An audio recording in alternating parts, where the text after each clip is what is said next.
And welcome everyone. We should be live. I'm just gonna give it a minute until I can see that you guys are indeed in the chat. Let me know that you can hear me, if you can hear me properly. Hi honey, welcome everyone. We are live from Angel. Let me know if you can hear everything. We've got about 10 minutes before to start, so if any of you have just clicked on this video, if you're watching the replay, if you wanted to go straight into the walking tour, feel free to skip the next 10 minutes.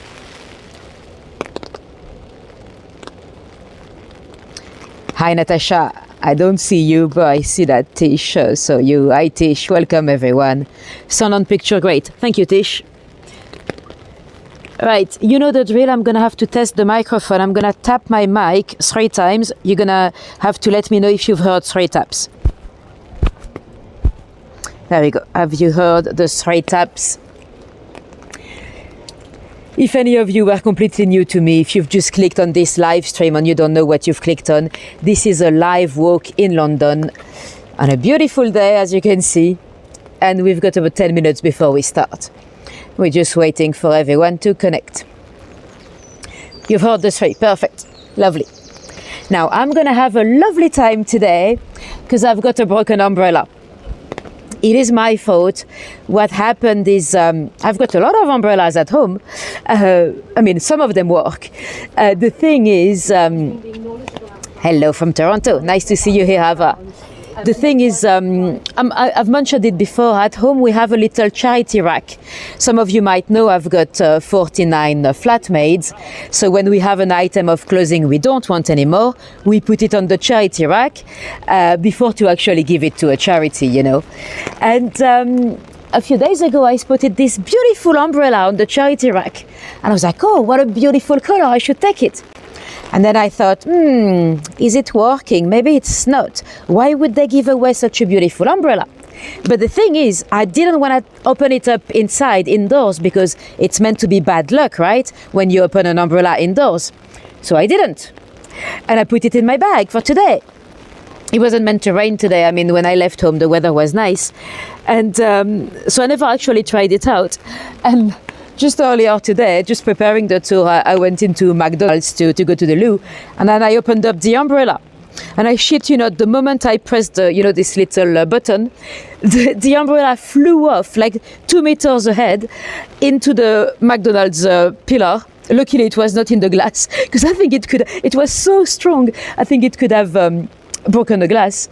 And yeah, it's completely broken, basically. I don't know if you can see, this thing doesn't hold up at all, so I've managed to do a little knot there, homemade, so it doesn't fully hold up, but hopefully that will last for an hour, because otherwise I will have to be pushing it with my finger for an hour. That will be very very tiring indeed. So let's pray for my little knot to last for the full duration of the tour. Or if we're gonna pray, you might as well pray for the rain to stop. That might be even easier.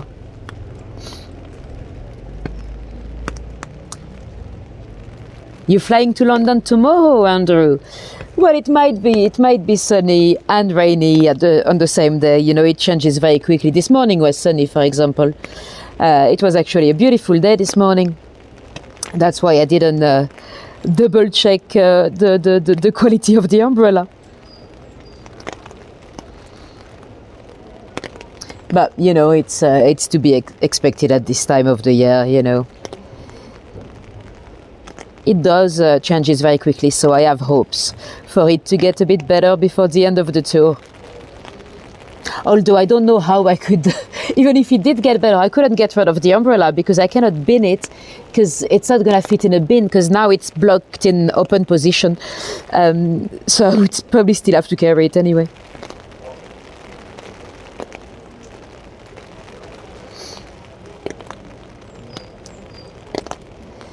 Your world is changed in the chat. Yeah, I've tried everything to be able to see Natasha's messages, but I never do. I don't know why. It's very, very odd that one One person, I cannot see. Oh yeah, you better pack your raincoat just in case, yeah. Even on a day, we don't know what to wear. You never know what to wear in the morning because it changes very quickly. So we've got about, I think about 5 minutes to go. We're just waiting for everyone to connect.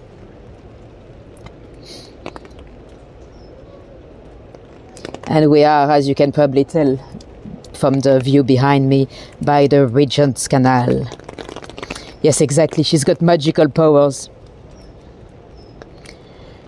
Now, if any of you were new to me, if you don't know what you've clicked on, this is a live walk in London.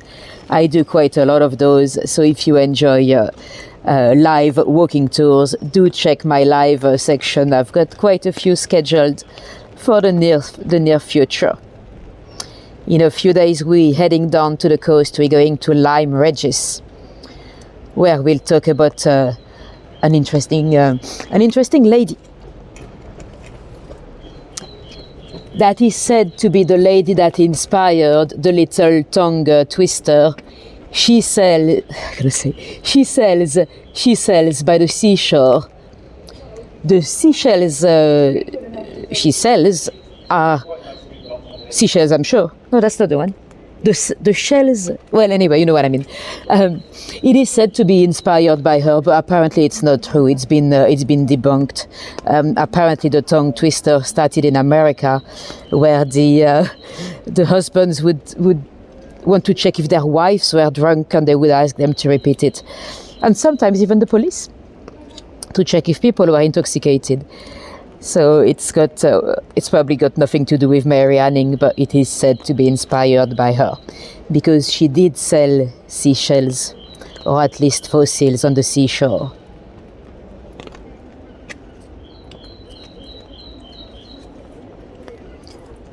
Let me see what time it is. We've got 3 minutes to go. 3 minutes.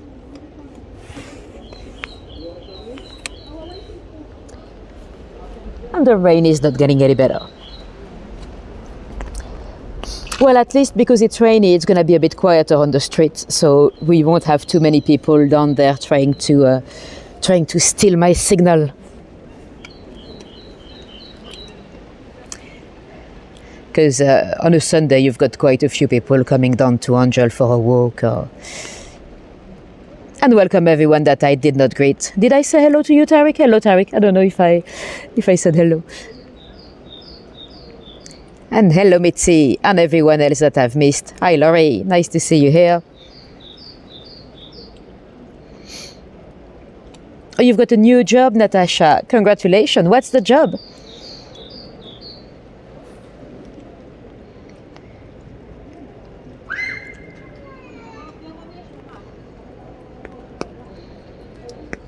So 2 minutes to go, I think. Let me double check. Yes, oops.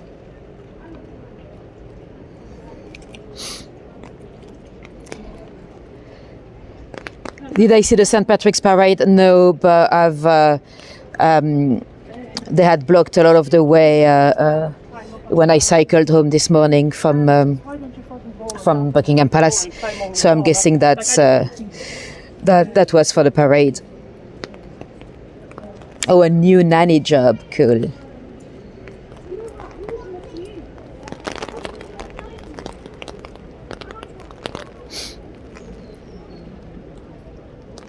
What story have you not heard? Oh, you mean Mary Anning? Perfect. So I'll tell you everything in Lyme Regis. And the dogs are coming to say hello. And on Thursday, it is Thursday.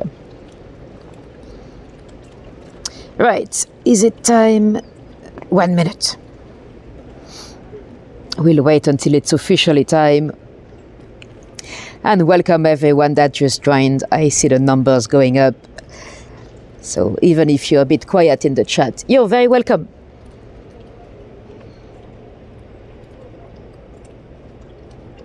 I've never been to the Green River in Chicago, no. And welcome, Herbie. And it should be time to start. Let me flip this camera around, and without further ado, let's go. So we are by the Regent's Canal in Islington. Some of you were with me just a week ago, last weekend. Oops. If I do get the umbrella in the frame every so often, I do apologize. It's because I've got to keep the gimbal dry. Oh no, it's never gonna work. I'm gonna have to hold it with my finger. So yeah, if you this is gonna be a nightmare, guys. If you were with me last week in Camden, same canal. It's just a little bit further down, but it's the same canal. It's the Regent's Canal. Now, all those people living on narrowboats, we talked about it last week. It's not always as cheap as you'd imagine because they've got to pay for the mooring, and if they want a permanent mooring, hopefully it's gonna be a little bit less windy once we are on the street. It's always the worst when you have the rain and the wind. If it's only one of the above, it's not too bad, but the both together, well, especially with a broken umbrella, it's not ideal. So yeah, the canals that they were used for transporting the cargo back in the day, and now you've got those lovely narrow boats where people live. And of course, we've got some locks as well. We saw the Camden lock last week. Well, this one here is another one. Now, soon we'll go down into the streets and I'll show you a few murder locations. The first one, it is the location where a lady lived. Her name was Annie. She was in her 50s. And she lived she lived with a gentleman and a couple, actually. The gentleman was a police officer. Now, Annie was a criminal. When you are a criminal, do you think it's the best idea to move in with a police officer as a lodger? Personally, I would say no, but it does look like Annie didn't really see a problem with that. So she was living there with a couple, the lady and the gentleman in the police, and she allegedly worked in adoptions. We are at the very beginning of the 20th century, well, 1902 to be precise. You know, at the time you had a lot of ladies that might want to give their babies away because they were unmarried, and of course if you had a baby out of wedlock, your reputation was completely tarnished. And so allegedly Annie was working with adoptions, but she would come home and tell her landlady a lot of very random stories of adoptions. She'd pretend that people would have adopted the baby on the streets and stuff, and you know, it's not like if you often go to buy a few tomatoes at the shop and you decide to come back with a baby, you know. So the landlady was already a little bit suspicious of Annie's behavior. And one day, Annie was there with a dear little girl. She often had different babies that would come home, and she told the landlady, "Well, I've got to go down to the shop. Would you mind taking care of my dear little lady for a few minutes?" And the landlady said, "Sure, yeah, do what you need to do. I'll take care of her." So off she went to the shop. And the landlady could smell that the dear little girl had probably taken a poo-poo. So she went to change the nappy. And, well, she found out that it was not a dear little girl, but a little boy. And the landlady was like, "How can you not know? If you're taking care of the baby for a few days or a few weeks before the adoption, how can you not know that it's a dear little boy?" So the landlady was very suspicious of her lodger, and she decided to tell her husband to investigate. And the husband agreed. He was like, "You know what? You're right. Her behavior is a bit odd. I'll follow her." So he started to kind of put her under surveillance to an extent, Once he followed her, she left home with a baby. She went towards Spitalfield, but he lost her. So he doesn't know what happened to the baby. And another day, she left home with another baby. And he followed her all the way down to South Kensington, where she was caught with a dead infant. She was trying to bin the baby, basically.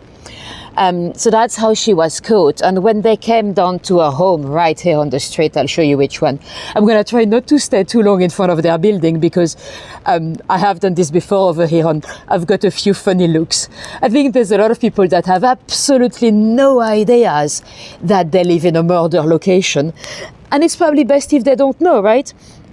Anyway, so when they came home into our bedroom, they found a lot of baby bottles with chlorodyne inside and even cannabis oil and a lot of drugs. So she had been murdering little infants.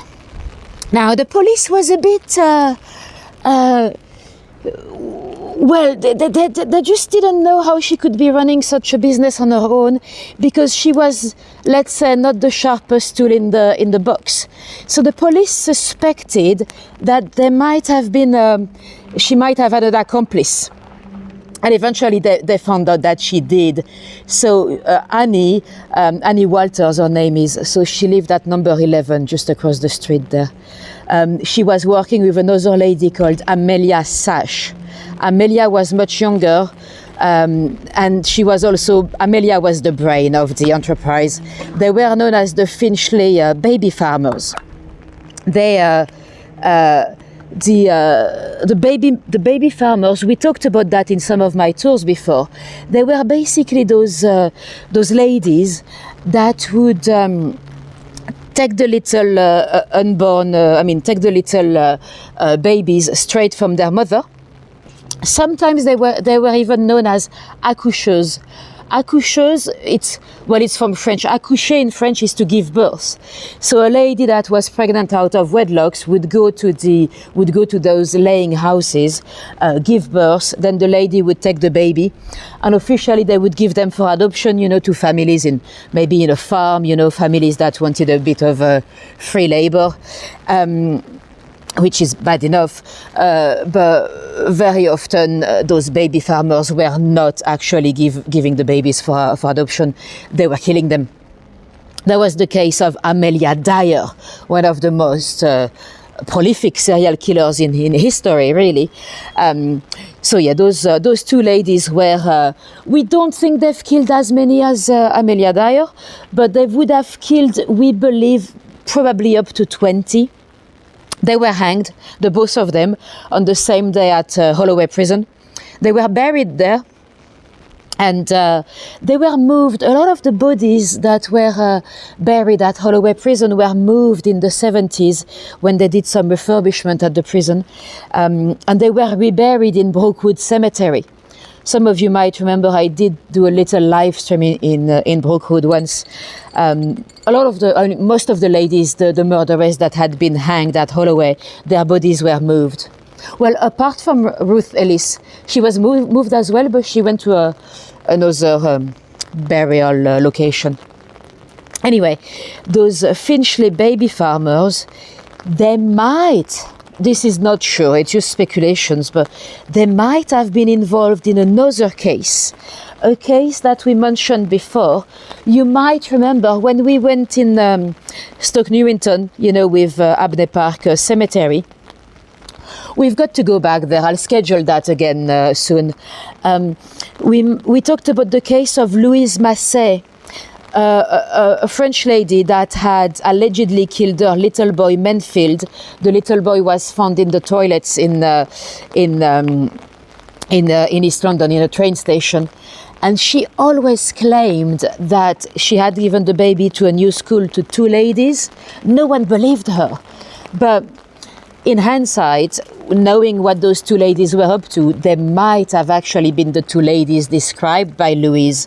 Too late to double check. Louise Massey had been hanged, but who knows?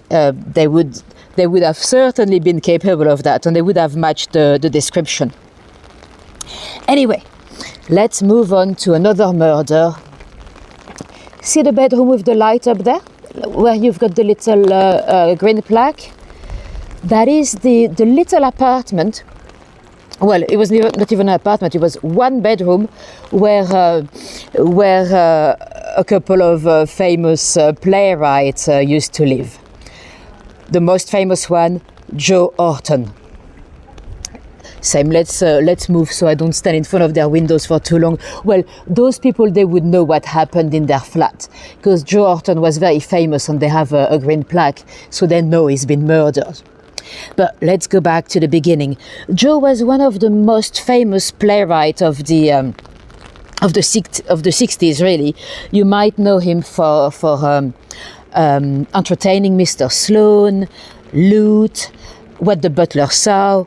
He was a very witty, very good writer in terms of dialogues, and funny scenes.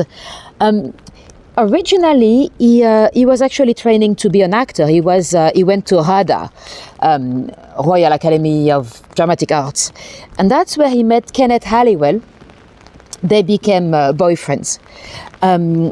You'd have to remember that we are in the 60s. Until 1967, gay sex was actually still illegal. And the two became lovers, and they moved here in the little bedroom on Noel Road. And they actually went to prison, would you believe? Both of them. What happened is that they were going to the library on the Essex Road, just the public library, and they used to deface the books. They would borrow the books, and they would. I'll show you a few examples so you know what I mean. They used to completely change the cover. They'll do stuff like this, oops, and then they'll put the books back in. The library knew it was them. They were convinced it was them, but they had no evidence. And the library tried to tell the police, but the police didn't care. They were like, no, this is civil matter. Let me show you what else they did. They would also unglue the inside of the cover. When you have a hardcover, you've got a little sheet of paper that's stuck in. They would unglue that. They'll type some crap. Well, not even some crap. I mean, sometimes it was quite well written. The both of them were great writers, but very obscene. I mean, Joe Orton kind of liked provocation in general. And then sometimes you'd open the book and you'd start reading that for a few seconds or even a few minutes before you realize you're reading crap, And let me remove it. Now, there we go. The library was really annoyed, and they told the police again, and the police was like, no, this is civil matter, this is not police matter. And they were like, of course it is police matter. It's like if they were stealing books. If you look at the facade, we've got again window tags. And eventually the police told the library, okay then, you know what? Yeah, sure. If you manage to get them to send you a letter, this way they'll type with their typewriters, then we can investigate, we can double check if it's the same typewriter being used, so then we can prove that it's them defacing the books. The library was like, okay, sure, let's do that. They were very smart, the library. They sent a letter to Neil Road over here, to Orton and Halliwell, saying, oh, we've noticed that your vehicle was parked illegally in front of the library. Can you come and collect your vehicle, please? And sure enough, Joe Orton replied. They actually sent the letter back. That was very funny, very well written once again, but they used their typewriter. So then the library was able to prove that it was indeed the two of them that did that, and they were jailed.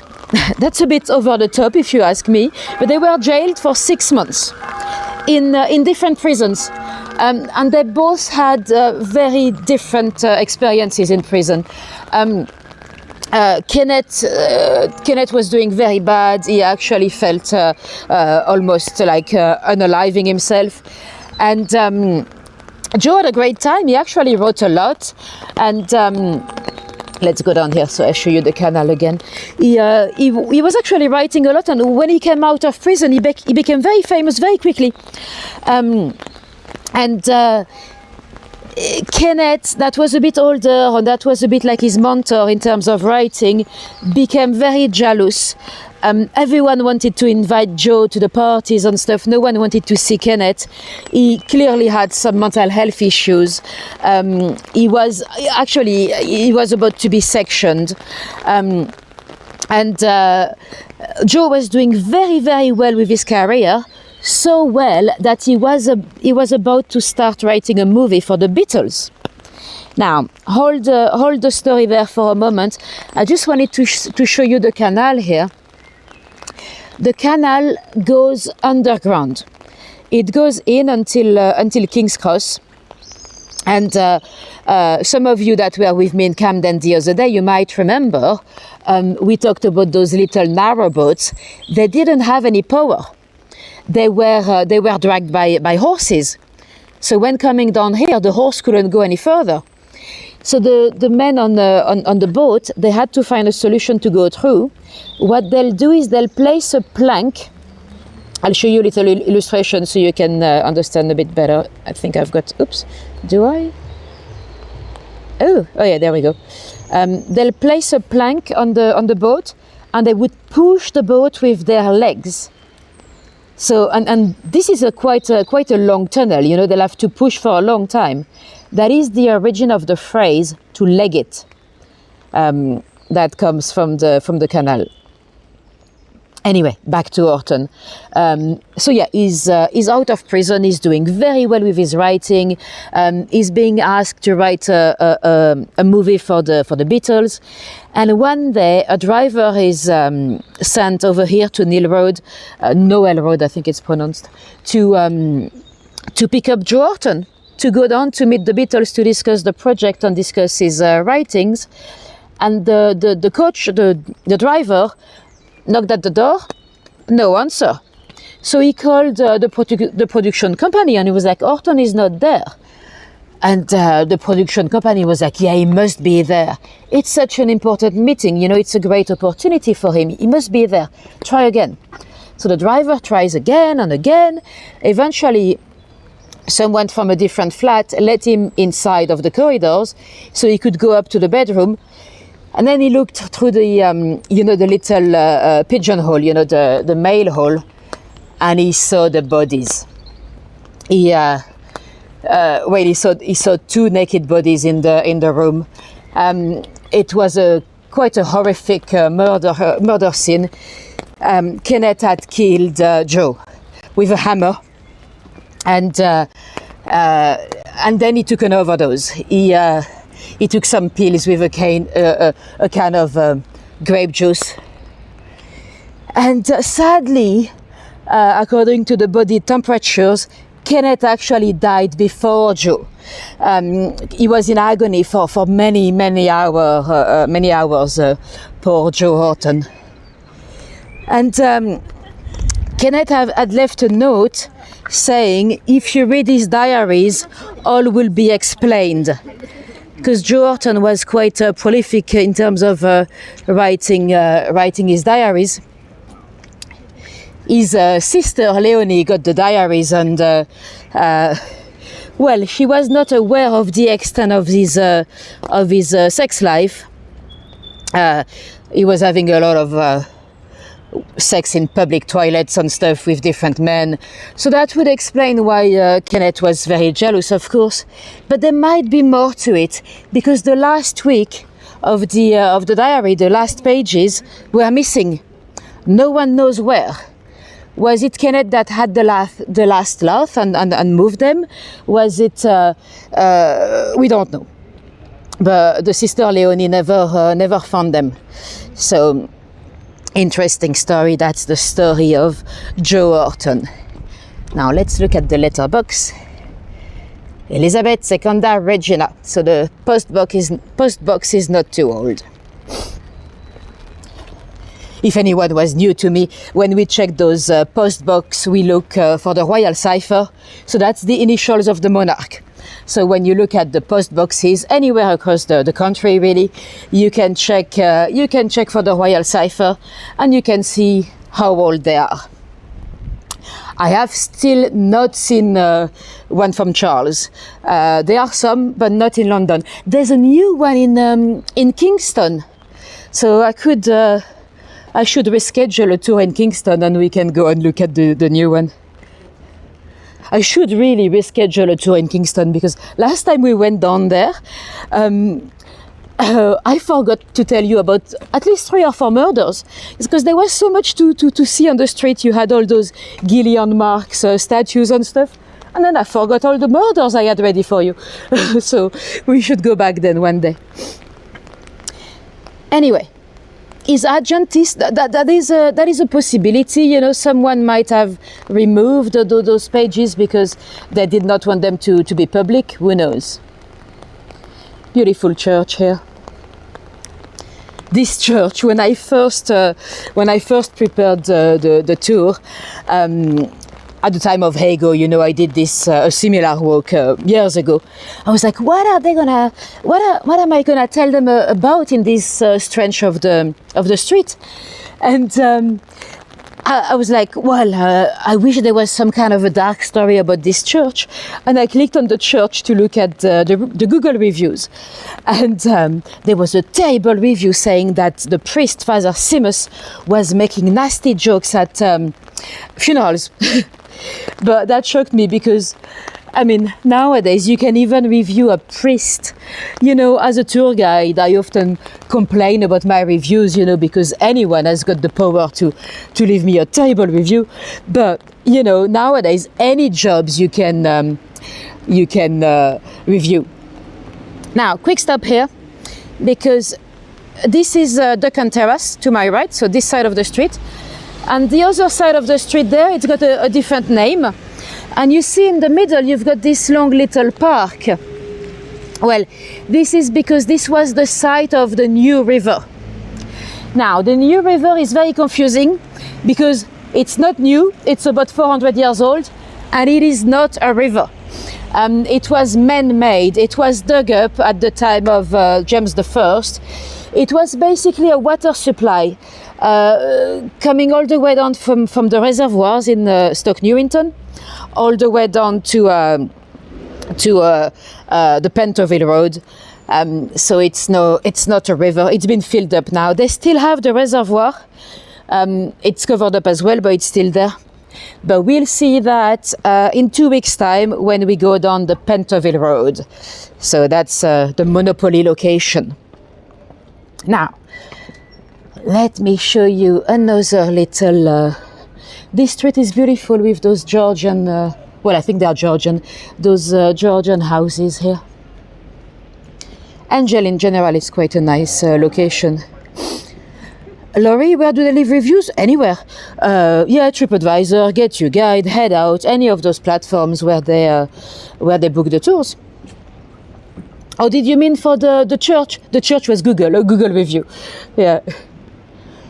Now, let me show you a very interesting lady that lived here.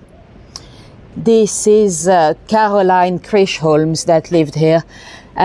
She's known, or she was known, I should say, as the immigrant friend. She was a lady that immigrated to Australia. She's actually a Catholic saint now. She converted to Catholicism for her husband, and she made her. I mean, she basically spent her life helping people, but she was helping migrants in Sydney mainly, because, you know, young ladies that would move to the colonies for a better life, very often they would escape London because they might have been in the sex industry and they wanted a new life, and then they'll end up in Sydney alone with no backup, no money, and they would end up on the same trade. So Caroline was fighting against that. She actually had some kind of hostels to welcome those ladies. And then after that, she even had, she created a scheme for migrants to Australia, because there was a shortage of labor in Australia, but those ladies were a bit scared to go down to the countryside and stuff. So she actually organized for them to get jobs and to get a little, like a little loan to pay for the boat. So even if they had no money, the boats could be paid, and then they'll pay it back once they had the job in Australia. So that was, she's helped a lot of people getting a new life. And she was remembered on the $5 Australian note. So there she is. So that's Caroline there. Talking about the notes, did you see the news this week? It was all over the press and all over my Facebook feed. Well, it's not even official, but the Royal Mint decided to remove all the portraits from the banknotes in the UK.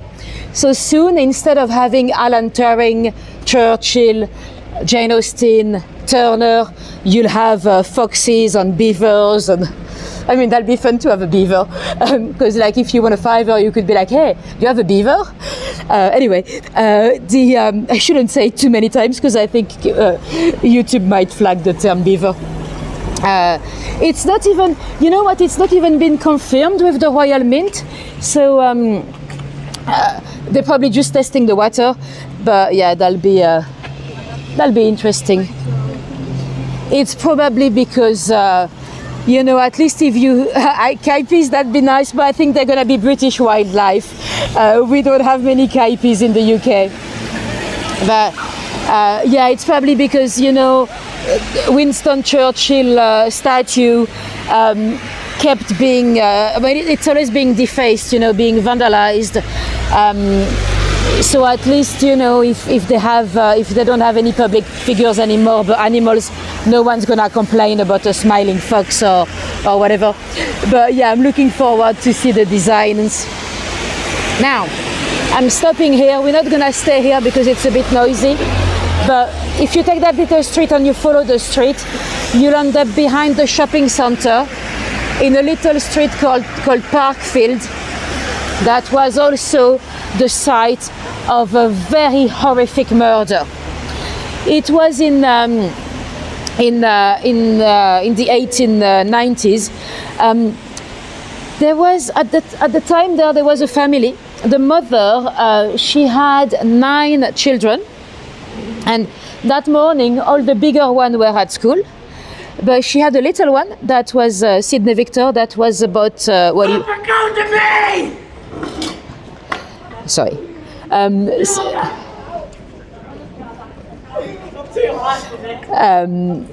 No comments.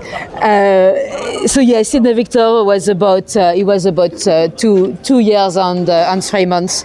The little boy really enjoyed being on the doorstep.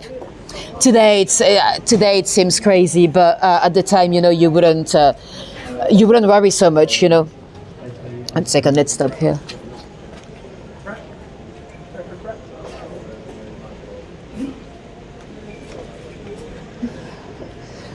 Let's just go this way for a second till those little beep go away from me. Now, the boy really enjoyed being on the doorstep, and the mother had a lot to do at home, so she was like.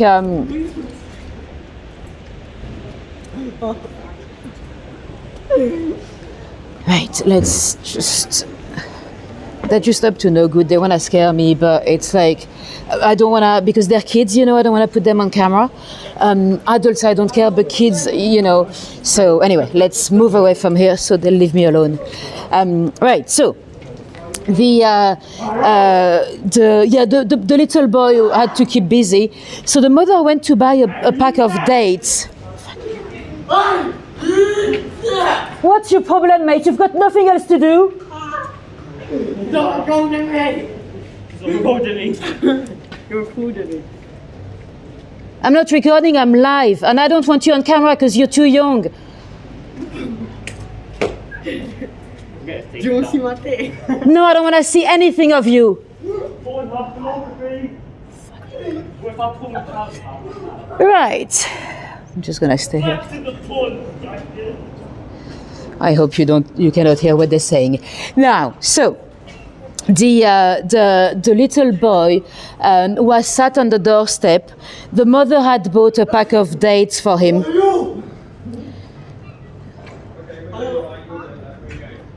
And honestly, the mother had bought a pack of dates for him, and she left him on the doorstep. The little boy came back inside. The mother was doing the dishes or whatever she had to do. He came back, he gave her a date, she took one, and then he went back on the doorstep. A few minutes later, he comes back again inside with a big pear. Someone had given him a pear. And the mother took the pear because there was a little part that was a bit blemish. You've got some issues, honestly. And I'm gonna try to stay polite because I don't want to say anything rude on camera, but I'm fuming. So yeah, the little boy came back with his pear. The mother grabbed the pear. She cut the little bit that was a bit blemish, and she gave it back to the little boy. The little boy went back on the doorstep. Eventually, the mother is still busy inside. She looked over the window. She saw the little legs of the boy, and let's try to get rid of them, but it's not going to happen. There's nothing I can do. It's a public space. But if it was any adult, but kids, I just cannot have them on camera. Anyway. So yeah, the mum is busy inside, and eventually 2 doors down the street, there's a little neighbor that went down to the loo. At the time they had those cubicles in the back garden, and as she's on the loo, she heard a big dump. Not her own poo. She heard a big dump outside of the cubicle. So she came out, and someone had dumped a big sack on the dustbin. This is quite a good pub. They have a comedy night in there. Honestly, can't you just leave me alone? You've got nothing better to do with your lives. You should be ashamed of yourself.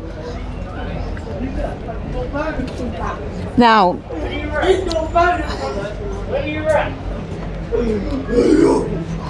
I think they're gonna follow me for it's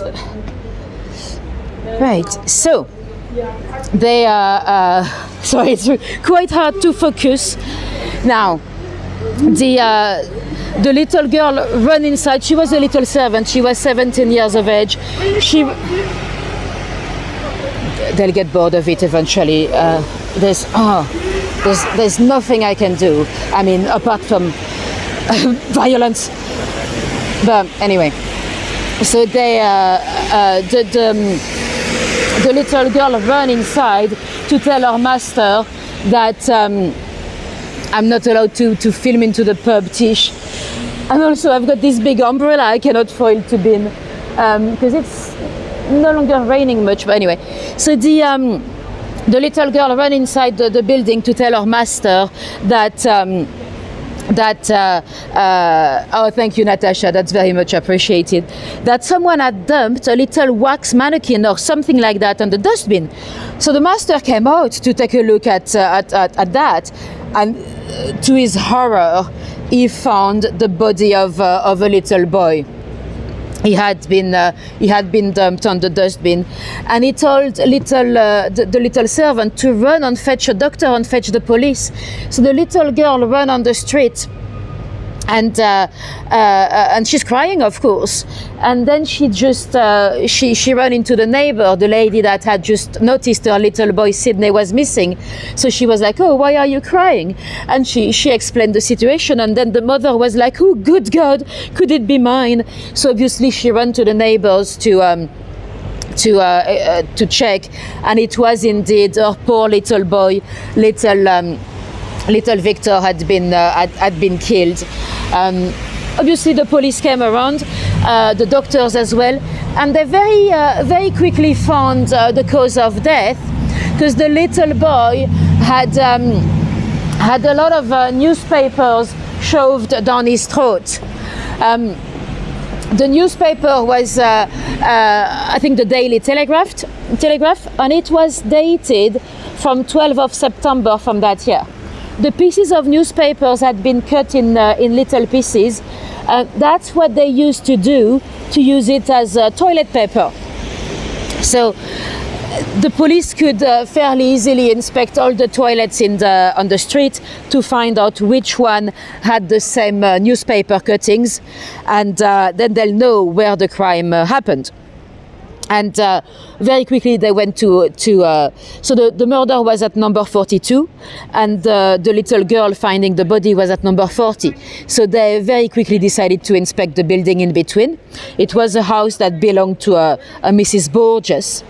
Quite a few people lived inside of the property, but all of them were at work that morning. And so the husband was called, and he was like, "Oh, I've got nothing to do with it." He was very defensive. Then the lady, Mrs. Burgess, was like, "You know what? Actually, there was someone that was there that morning.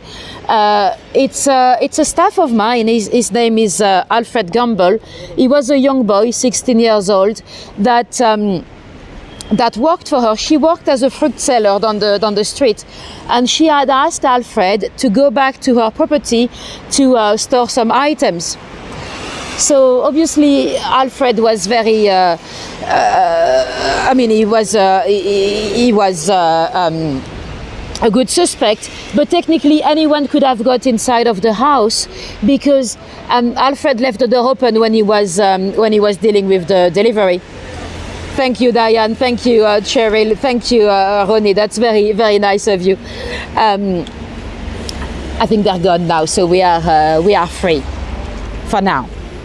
Now, the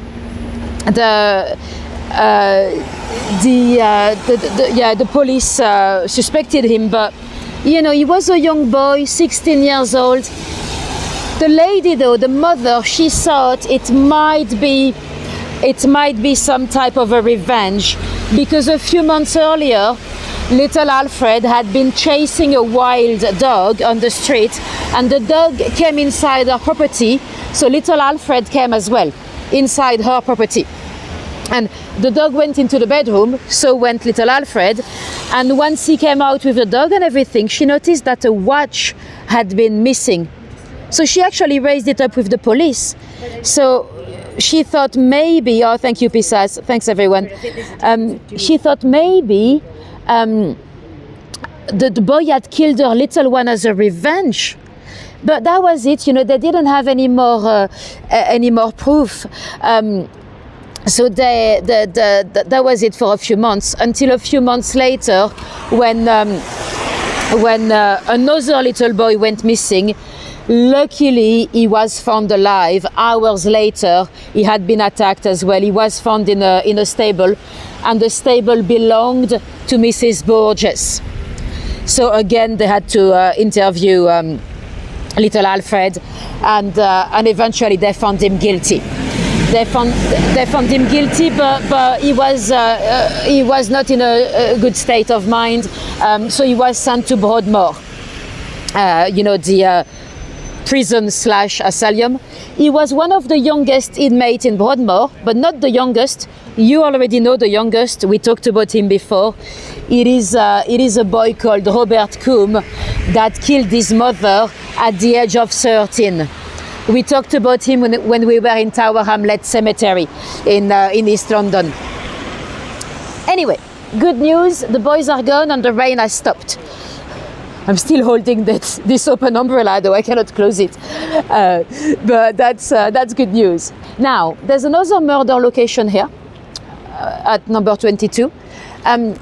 At the time, so we are in 1937, at the time it would have looked more like this one here. There was a shop front, and the murder happened on Coronation night. Thank you, Mel. Coronation night of 1937. Can you guess which coronation it was? Who got to the throne in 1937 in May? By the way, I'll let you guess then, and then I'll hold on about that murder for a sec. We've got to go and see. Bob the cat before it's too dark, and then I'll tell you the murder after that. You might remember Bob the street cat.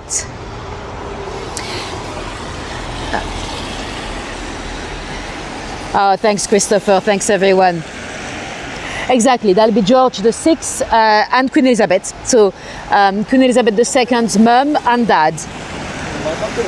Now, oh, Edward Lorino.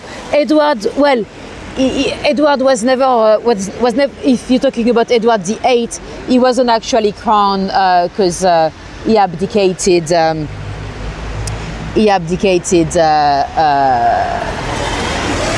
for his American divorcee, well, as Simpson. Yeah, George VI and Queen Elizabeth.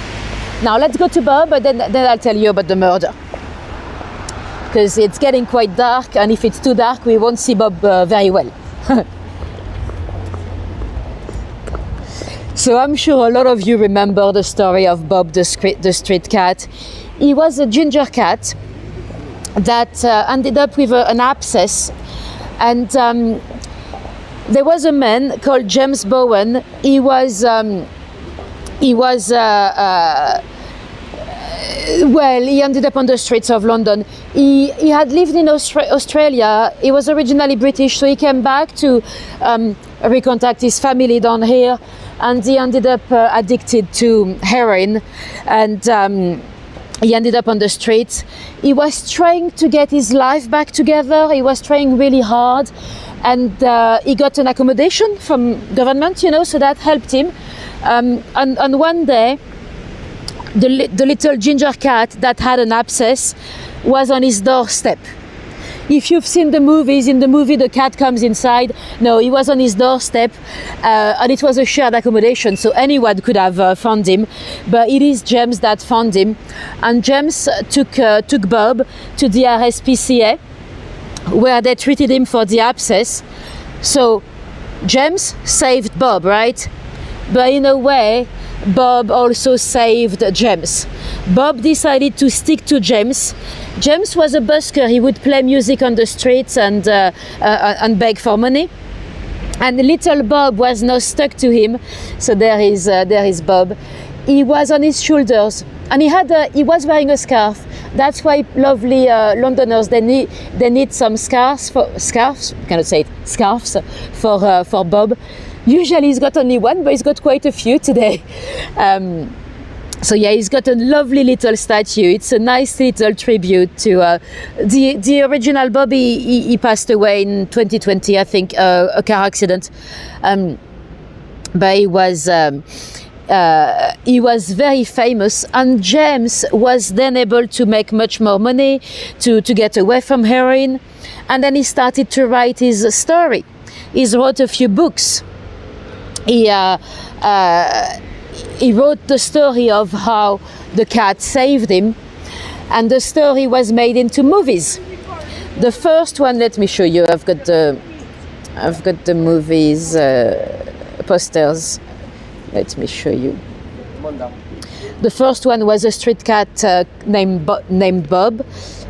That one I've seen. I don't think I've ever seen the second one though. But beautiful movie. Actually, Bob played his own self in the first movie, and I think they had to have a cat actor for the second one because Bob passed away. But a lovely little story, and it's amazing to have a statue of him now. We do have quite a few cats statues in London. I think we have more cats statues than dogs. I don't think I know many dogs alone. I know some dogs with their owners, but dogs alone, I'd have to think. We should do a tour of the cats' statues. Well, that'll be way too far for a tour, but we could do a video. So yeah, great local character. Now let's cross over, just because it is a bit nicer on the other side of the street. And I need to tell you about the murder. So the coronation day, coronations are often, you know, big events. The shops would be closed, and even in 1937. And there was a furniture shop in the location I've just shown you. And the shop had been closed like any other shop for Coronation Day. Everyone was on the street partying, everyone wanted to see the parade. So it was a busy day in London, so there were quite a lot of witnesses, because a lot of people were out late at night and celebrating. And then a couple of days later, the landlord, his name I think was Stanley, the boss of it was a furniture shop. Let me show you the frontage. This is the shop, and this is the victim, Rosina Field. The landlord had someone knocking at the door. It was a lady called Hazel May Marshall. He knew her. She was the girlfriend of one of his employees, or not employees, but a guy called Frederick that was doing some odd jobs for the shop. And she gave him a letter. And the letter read, "Don't be frightened. There's a body down at number 22 in the basement. Nothing to do with me, I swear." So of course, at first the landlord thought it was a joke, but he went down to the basement just in case, and that's where he had the horrific sight. You know, he found the body of Rosina Field. He knew exactly who had written the letter, because he knew the guy. Frederick worked for him. And of course, straight away the police was interested into finding Frederick Murphy. Eventually he came to the police station on his own. He went to the police station in Poplar. And he was like, people are probably wondering why I've got an umbrella. I'm carrying my open umbrella. It's not raining, but I cannot close it now because I've tied it up with a little knot. Anyway, so he went to the police station, and of course the murder had nothing to do with him, not at all. No. He just found the body. Now, there were some eyewitnesses that they had seen him go into the shop with a lady. Rosina was a local sex worker. They had been seen together before. Let's cross over. Thank you. And he was found guilty. Now, then only could the information could be revealed to the jury that the police was very glad they caught him on this one, because years earlier he had been involved into another murder in Walworth, so that's just south of Elephant and Castle. That's where I live, actually, very close to Walworth. It was a prostitute as well. She was known as Carbolic Kate, or sometimes even singing Rosie. So that's another Rosie, which is interesting. You know, very often sex workers had two different names because they wanted to preserve their respectability with one name. Anyway, Kate had been attacked. Oh, perfect. The graveyard is still open, so let's go. This is St. Mary's Church. It was bombed, actually. That was the first church in London to be bombed through the Second World War. And the inside nowadays is quite modern. Anyway, let's go into the graveyard. So yeah, in the case with Catherine, Carbolic Kate, the body had been found. They had been seen in a pub together a few hours earlier, and then Murphy had been seen in the pub bragging about the murder. But the thing is, when they caught him and they took him down to the Old Bailey, the witnesses had disappeared. When one had disappeared and the other one he had only overheard. So the persecution, I mean, the case completely collapsed. But the police was still convinced that he had done it. So they were really glad years later when he got caught for the case of Rosina. And he was hanged. Now, we are in a little graveyard, St. Mary's graveyard. I cannot speak tonight. I don't know if you see anything, but the headstones have been moved towards the wall down here, because nowadays it's like a little park. So you don't have many headstones still there. There's one eccentric that was once buried here. He doesn't have a grave. He probably never even paid for a grave. He was very stingy. His name was Thomas Cabbage Cook. Well, Cabbage Cook was his nickname. His original name was Thomas Cook. He was known as the most contemptible miser that ever lived. He might have even inspired, in the Dickens stories, there are a few characters that are a bit stingy. Some say that he might have inspired Dickens.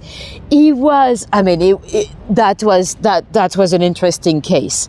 The man was born in a poor family, and he started to work in a paper factory. And he was the first one to witness that, there was a lot of tax on paper at the time. He witnessed that sometimes they were called the excise officers, the taxmen. They would take a little bribe and they would pretend they've not seen anything. So he thought that was a good way to make money.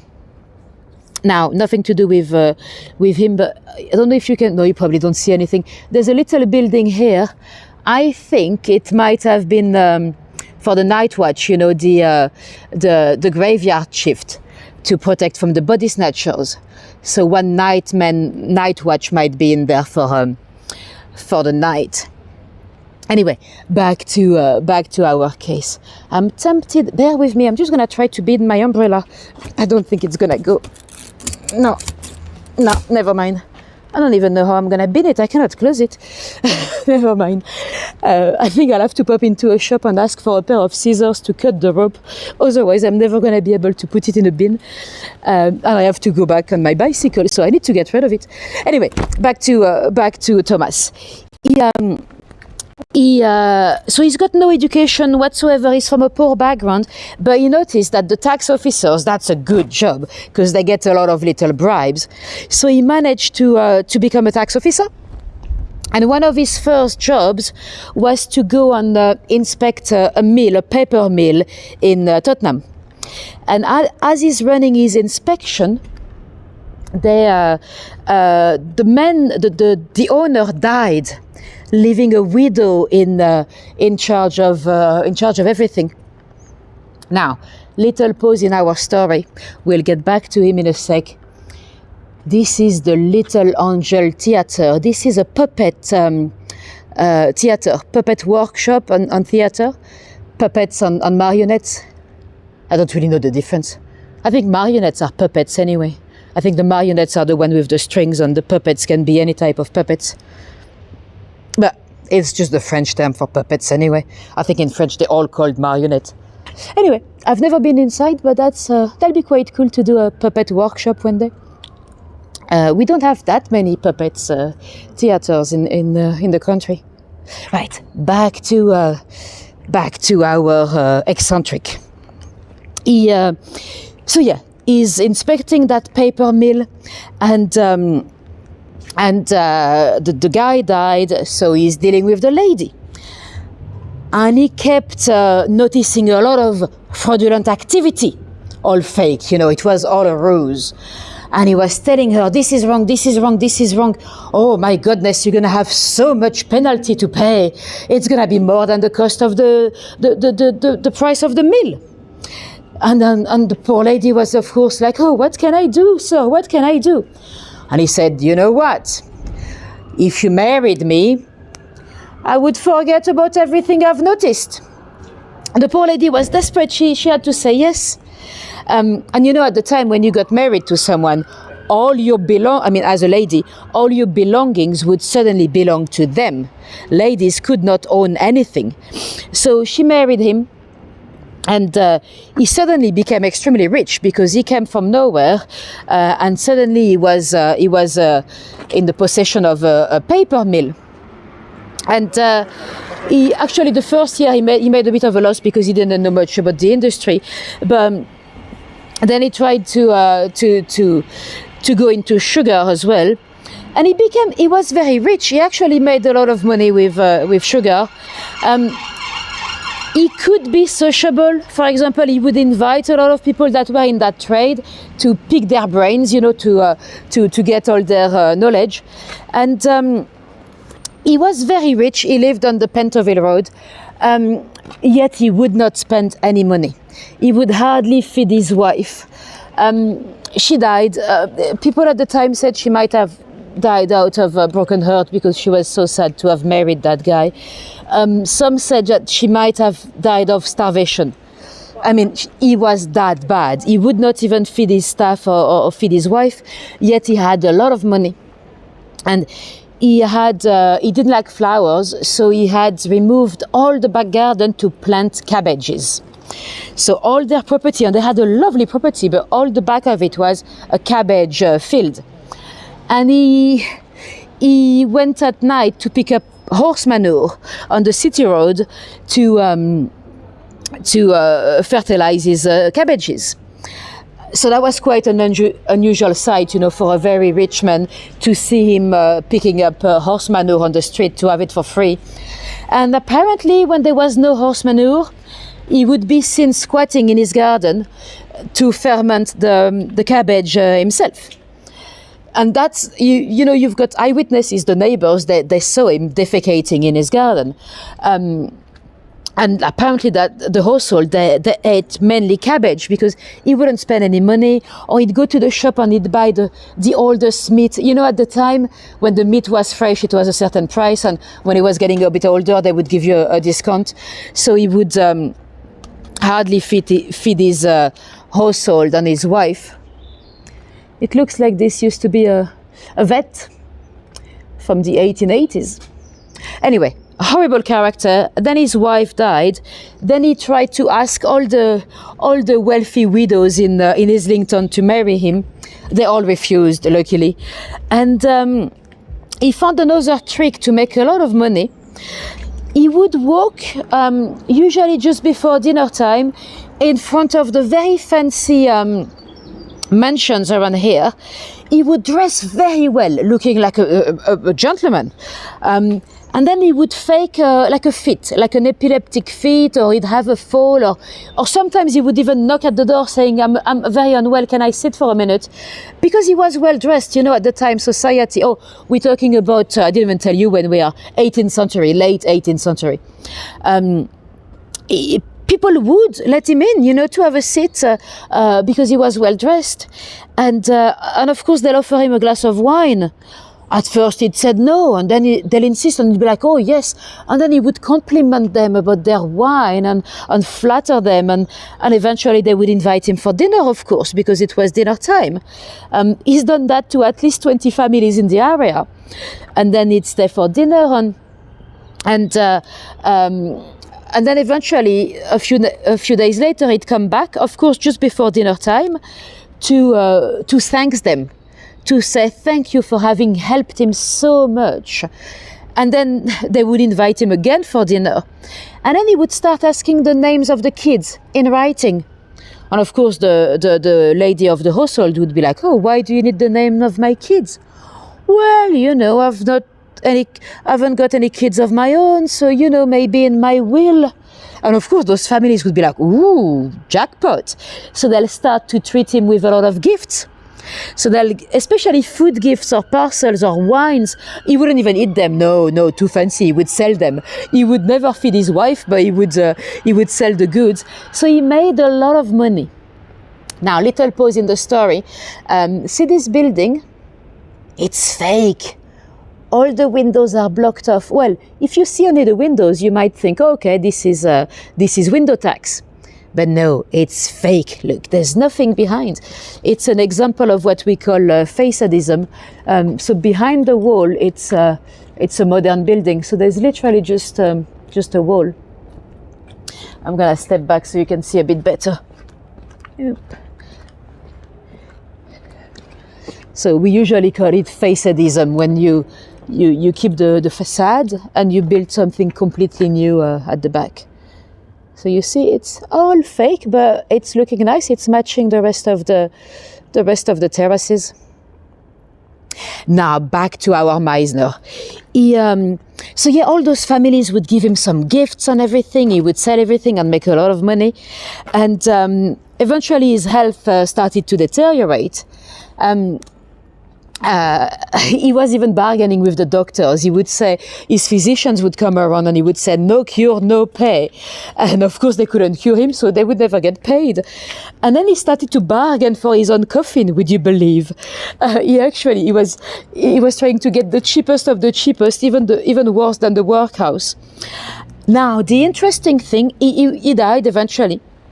Apparently, when he was buried, ladies in the area would throw cabbages at him, and it is said that they even dropped some rotten cabbage on his inside the grave, on top of his coffin. When you usually drop flowers, that they placed some rotten cabbages. Now, the interesting thing is that they actually found that he had a huge amount of money when he died. We're talking about 9 million in today's money. But he donated the vast majority of it to different charities. So, he was a stingy, horrible man, not even feeding his wife. But somehow, so we kind of question his motivations,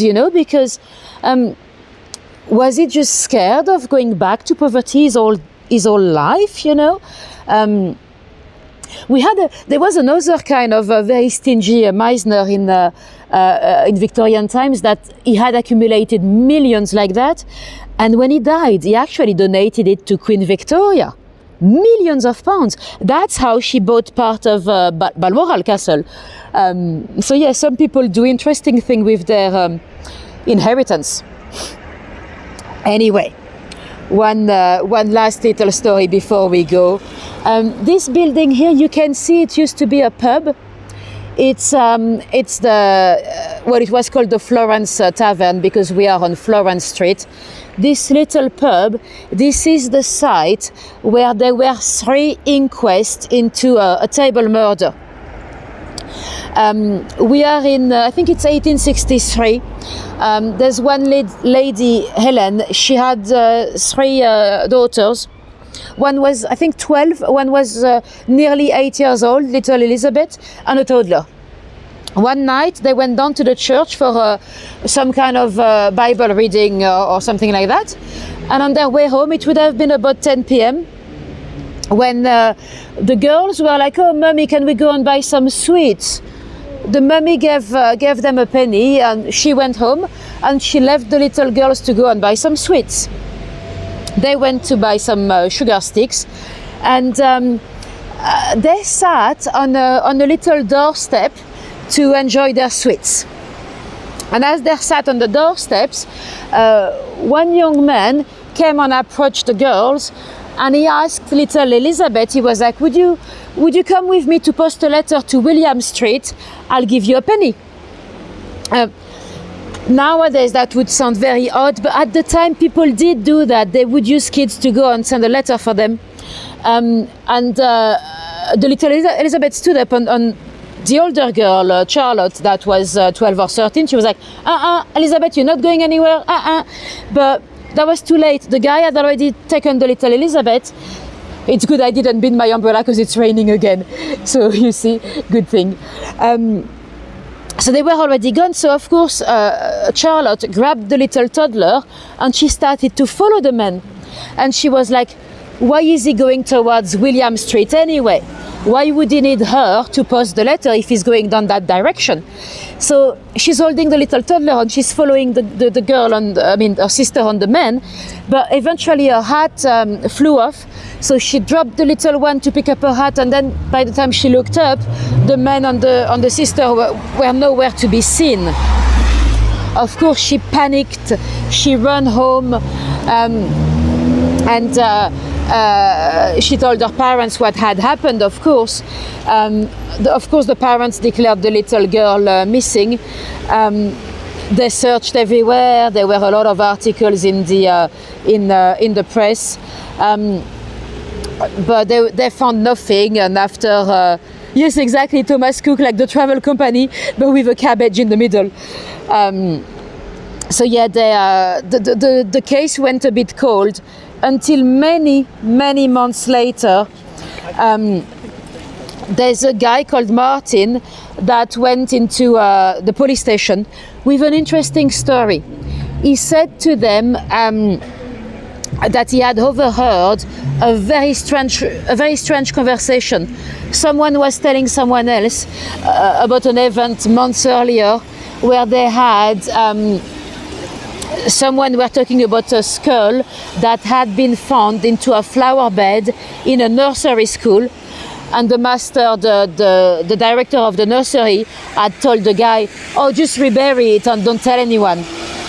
So of course the police was interested. They went down to the school. They looked into the flower bed. They did find a few bones. They looked them up, and they turned up to be dog's bones. But the first guy stuck to his story. The guy that had found the skull as well, he said, "Yes, that's true. A few months ago I found the skull." So the police went again. They looked again into the flower bed, and they found the full skeleton of a girl that did appear to be nearly 8 years old. So that would match the description of poor little Elizabeth. At the time, there was hardly any forensics. So of course they interrogated the director of the school, and the director was a guy called John Rowe. He was like, yeah, that's true, that happened, and he very quickly pointed the finger towards one of his employees, William Clark. And Clark was a 17 years old that had been accused of wrongdoing with little girls. He had been accused of sorry, it's a bit trying to protect the gimbal. The thing is, so they did arrest the young man, but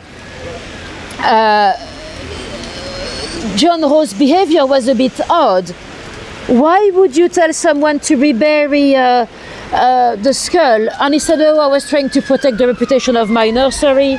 But that's a bit much, to be reburying a skull and also to be harboring a PDF file.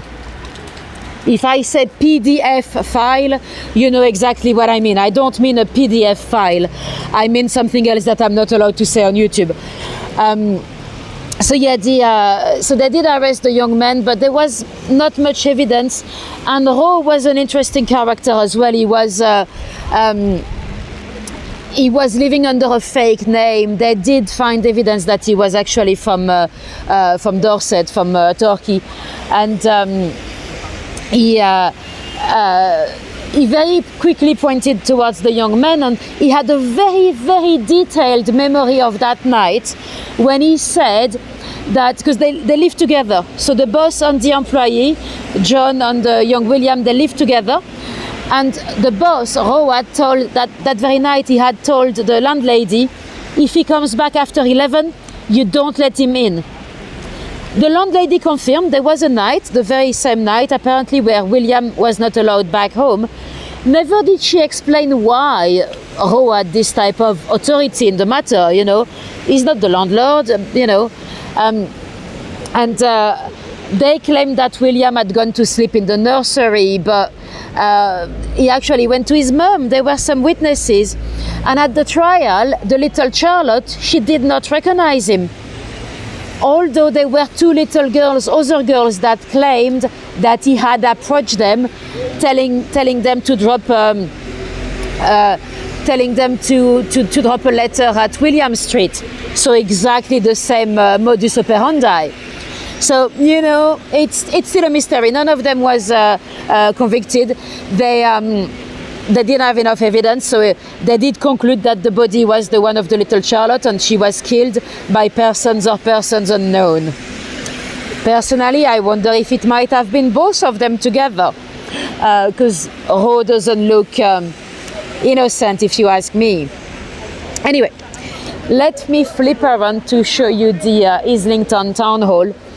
This is the place where the first gay wedding was performed. 14th of May, I think it was, in May 2014, I think it was. Well, I said the first one, there was one exactly at the same time in Brighton. I think they actually did it in the middle of the night, because the law had just been ruled out that day, and a lot of people wanted to be the first gay marriage in the country. So there was one down here in 2014, and one in Brighton as well. Who's Gino G? I don't know who Gino G is, Tish. There is some type of an event because people are queuing in the rain, but I have no idea what they're waiting to see. Now that's gonna be the end of the tour. Thank you guys for coming tonight. It's always a pleasure to have so many of you on board. Let me show you my face again. Let me know in the chat if you have any questions before we go. Nice uptight. I still have, I'm completely, sorry, my arm is completely stuck into. I still have about 35% battery. That's good to know, because you know the other day I got cut out because I did a tour that was a bit too long.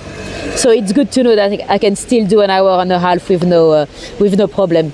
So that's good. Thank you guys for coming. Thanks for your tips as well. That's very, very much appreciated. I'm glad we've made it. We've survived with the broken umbrella. Now I need to find a way to bin it. I need to ask someone if they have a pair of scissors. Otherwise, I cannot fit it in a bin. And hopefully, I'll see most of you on Thursday. So as we were saying earlier, on Thursday we're going down to the coast. We're going down to Dorset, to Lyme Regis.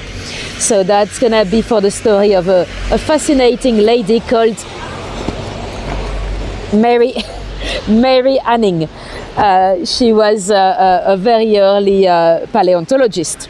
Well, she was not a trained paleontologist, but she was a fossils collector. Thanks, Pauline. That's very much appreciated. Laurie, not before Thursday. Maybe next weekend, yes. But I don't think I'll be doing any premieres before Thursday. No. Thanks everyone for coming today. If any of you were completely new to me, if you've made it that far into the video or into the live, you might want to consider subscribing. It's much nicer to see those lives when they are live than watching the replay. So the best way not to miss them is to subscribe and to hit the little notification bell, so you can get notified when I go live. Right, cool. Thank you guys. Have a great evening or a great morning, whatever time it is for you, wherever you are in the world. And I'll see you soon. Bye bye.